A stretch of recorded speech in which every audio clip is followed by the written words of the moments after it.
महाराज ने तुरंत अपने गले की मालाएं उतारी और हीरा मोतियों से मंडित मालाएं उस के गले में डाल दी। उधर देखते हैं कि दूसरी सखी डोली चली आ रही। बोले महाराज बधाई हो, केकई के यहाँ भी एक पुत्र हुआ है।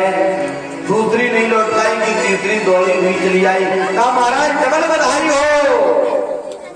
श्री सुमित्रा मैया के यहाँ एक नहीं दो दो पुत्र हुए हैं। अब तो महाराज सारी अयोध्या में उत्सव की लहर छा गई, क्योंकि दशरथ जी के यहाँ चौथे पर्व में पुत्र हुए हैं। आइए किस प्रकार से बधाई बज रही है अयोध्या में, हम सभी लोग भजन के माध्यम से अयोध्या की ओर चलते हैं। दशरथ के द्वार